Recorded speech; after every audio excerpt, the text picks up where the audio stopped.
আজকে আমি এমন একটা জিনিস তৈরি করব ফুলকপি দিয়ে, যেটা তোমরা ভেজ ডাল দিয়ে দারুণ লাগবে খেতে। ভেজ ডাল দিয়ে তোমরা যদি এই ফুলকপি রেসিপিটা খাও তাহলে দেখবে মুখে লেগে থাকবে। সেই রেসিপিটাই আজকে আমি কিভাবে তৈরি করব, তোমরা প্রথম থেকে শেষ পর্যন্ত পুরো ভিডিওটাকে দেখতে থাকো। আমি এখানে দেখো কিছুটা জল বসিয়ে দিয়েছি আগের থেকেই, আর এখানে ফুলকপিগুলো ছোট ছোট করে সাইজ করে কেটে নিয়েছি। এই ফুলকপিগুলোকে সব জলের মধ্যে দিয়ে দেবো, দিয়ে একটু ভাপ দিয়ে নেবো আর কি। বা কেন বলো তো, অনেক সময় না ফুলকপির ভেতরে পোকা থাকে, তাই ফুলকপির মধ্যে পোকা যেন না থাকে তার জন্য একটু ভাপ দিয়ে নেওয়ার জন্য দিয়ে দিয়েছি সব ফুলকপিগুলো। লবণ দিয়ে দেবো অল্প করে, দিয়ে তারপরে একটু ভাবিয়ে নেবো, তাহলে তাড়াতাড়ি ভাবতে হয়ে যাবে। ভাবাতে দিয়ে দিকে দেখো আমি একটা বোল নিয়ে নিয়েছি।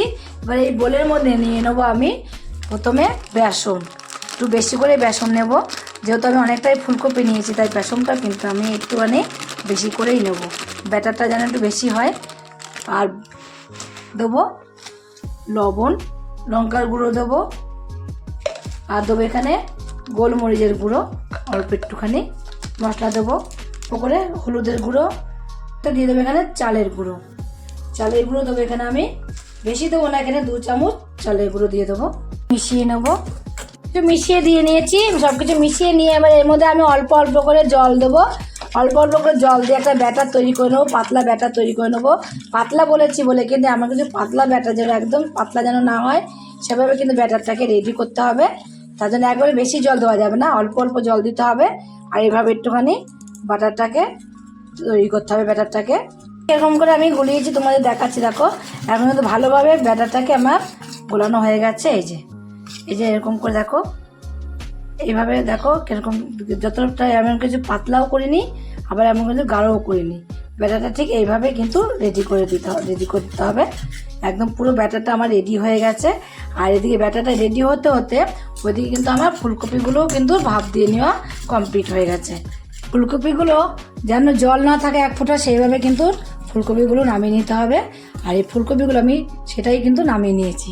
নামিয়ে এবার জলটাকে ভালোভাবে কিন্তু ঝরিয়ে নিতে হবে। এর মধ্যে ফুলকপিটার ভাপ দিয়ে নিলে কী হবে, তোমার ভেতরে কোনো পোকামাকড় থাকবে না, একদম পুরো পরিষ্কার হয়ে যাবে। অনেক সময় গুড়ি গুড়ি পোকাও থাকে ফুলকপির মধ্যে, সেই গুড়ি গুড়ি পোকাটাও কিন্তু আর থাকবে না। 5 মিনিটের মতো রেস্টে রেখে দিয়েছিলাম।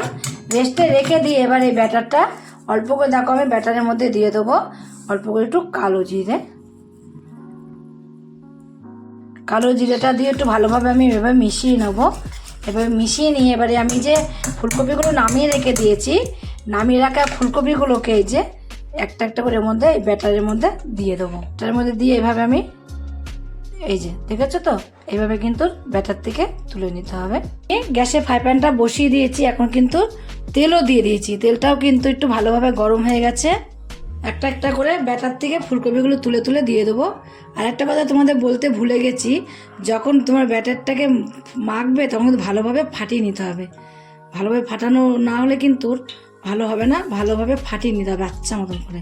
5 মিনিট ধরে হাত দিয়ে চপের ব্যাটার রেডি করো, ঠিক সেইভাবে কিন্তু তোমাদের রেডি করতে হবে এই ব্যাটারটাকে।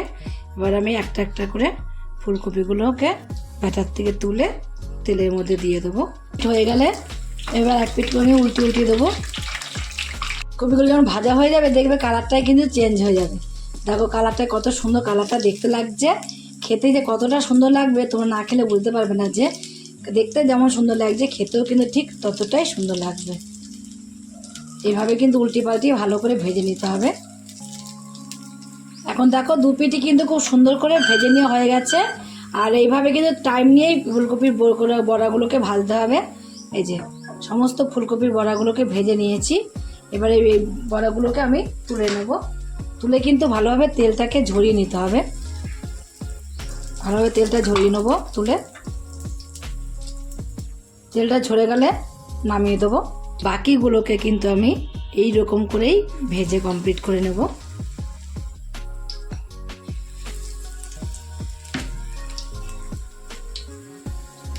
ফুলকপির রেসিপিটা আমার পুরো কমপ্লিট হয়ে গেছে, কমপ্লিট করে নিয়েছি। দেখো দেখতে এত সুন্দর লোভ লাগছে কি না বলো তোমরা? আমার কিন্তু লোভ লাগছে, জিভে জল পড়ে যাচ্ছে। তোমাদের কি হবে জানি না। একদিন হলো তৈরি করে খেয়ে দেখবে রেসিপিটা। যদি তোমাদের কাছে ভালো লাগে, তোমরা যদি ফেসবুক থেকে দেখো ফেসবুকে পেজটি ফলো করে দেবে, যদি ইউটিউব থেকে দেখো ইউটিউবে চ্যানেল সাবস্ক্রাইব করে দেবে, পাশে বেল আইকনটা প্রেস করতে ভুলবে না, তাহলে নতুন নতুন রেসিপি তোমাদের কাছে তাড়াতাড়ি পৌঁছে যাবে। আমার চ্যানেলে নতুন বন্ধু হয়ে থাকো, সাবস্ক্রাইব করে নি, প্লিজ সাবস্ক্রাইব করে দেবে। সবাই তোমাদের কাছে নোটিফিকেশন ঢুকে যাবে। ছোট্ট করে লাইক করো, কমেন্ট করো, অনেক শেয়ার করো। নমস্কার বন্ধুরা, দেখা হবে আবার পরের রেসিপিতে।